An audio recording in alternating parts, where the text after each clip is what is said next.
photos and it'll pull up a whole bunch of pictures, and I guarantee you'll probably find something that you like.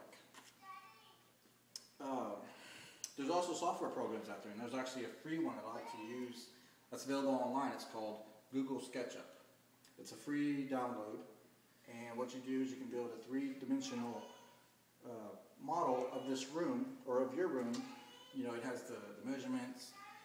You can import photos of furniture or use your own 3D dimensional furniture that is actually available on another website. It's a great tool. It allows you to paint, put flooring in, so you kind of see the finished product before it's actually finished. Books. There are tons and tons of books out there that cover space design. That one is interiors. There's one kind of like fabric glossary. Basically, it tells you what kind of fabrics are good and what kind of conditions on what type of furniture pieces. A great tool to have. And another one, fabrics. Okay, there's plenty of books.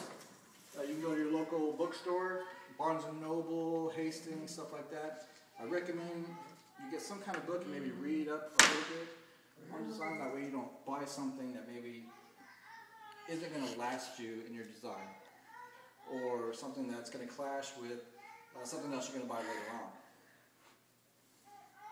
on. So next on page 4, I'd like to go through some color stuff. So on page 4, you'll each find a color wheel.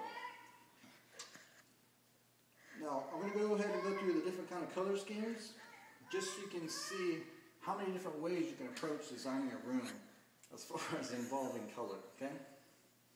So the first is a monochromatic color scheme. Okay, so if you all turn to page 5, you'll find the monochromatic color scheme. Okay. Monochromatic color scheme is a variation in lightness and saturation of one color. So you're using one color but different shades, maybe different textures of it, different lightnesses of it. But it's just working with one color. It creates this balance and this. I mean, it's better than a white one, let's just put it that way. On page 6, you're going to find analogous color scheme. With that kind of color scheme, it uses adjacent colors on the color wheel, so you can see the pictures. And the arrows show you what colors. It gives you some examples. I've also provided some examples at the bottom of the page to see what it means when it says analogous color scheme. On page 7, next page, you'll find the complementary color scheme. Okay, a lot of you have heard of complementary colors. Well, there's a color scheme based on just that. It's two colors opposite each other on the color wheel. And what this is kind of a guide to let you know as novices what colors go good with what other colors. Okay, instead of throwing a bunch of crazy colors in the room, you get this rainbow effect, and the eye kind of moves around to places. It doesn't really have a place to sit, which is not good, but it's not bad either, depending on your taste, of course. It helps you to match colors so that it makes the room feel functional and it is aesthetically pleasing to the eye when somebody walks in. Next, on page 8, it talks about a split complementary color scheme. What this is one color paired with two adjacent colors of its complementary color. So if you look at the arrows on the color wheel, you can see what it's talking about. And at the bottom of the page is also some more examples of what a split complementary color scheme is. Page 9, triadic color scheme. Once again, the arrows show you what it's talking about. I provided some examples at the bottom of the page for you. Page 10 talks about a tetradic color scheme, tetradic.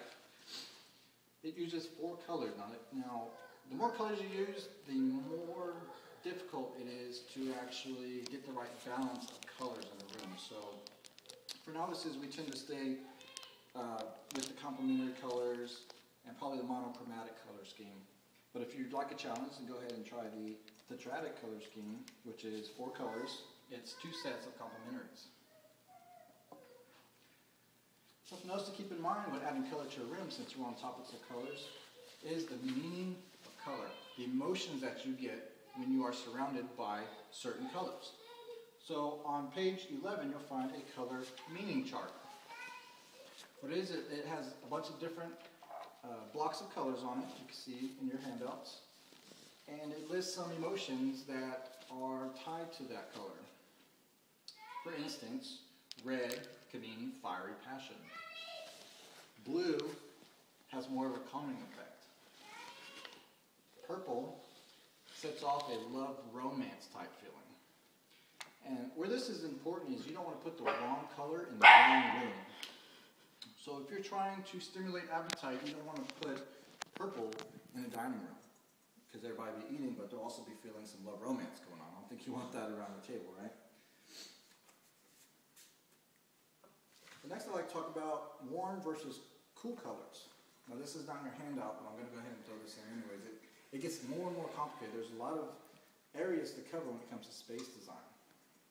So warm colors are those colors like red, orange, brown, yellow, things that when you come in, it gives you this sense of coziness, this sense of warmth.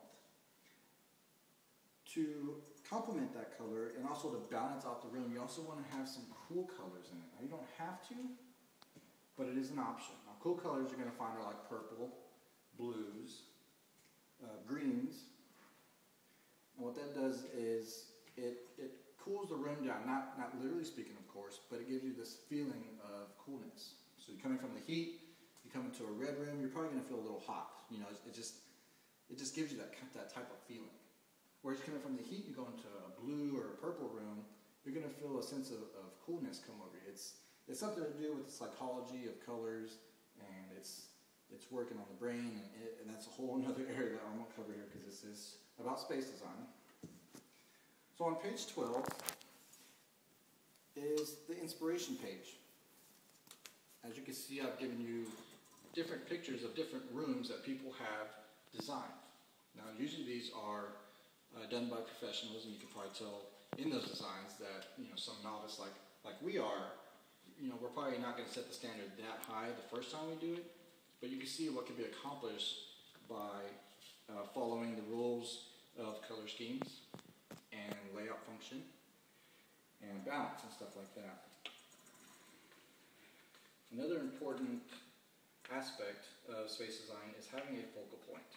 When you come into a room, you want that person's eye to go to one particular thing, something that stands out, something that's the wow factor in that room. Okay.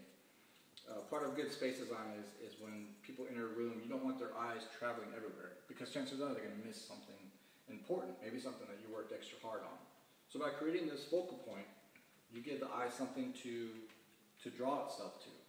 It's the wow factor, so to speak. And you'll hear about the wow factor on TV, on shows such as HGTV and DIY Network and stuff like that. So overall, space design, as you can see, has many components. It can be challenging depending on how many colors you use, what kind of feeling you're going for. You know, there's traditional, there's contemporary, there's modern, there's country cottage, there's just many different ways of approaching space design. And that's where books can come in handy to help you find what suits you, you know, what's your taste.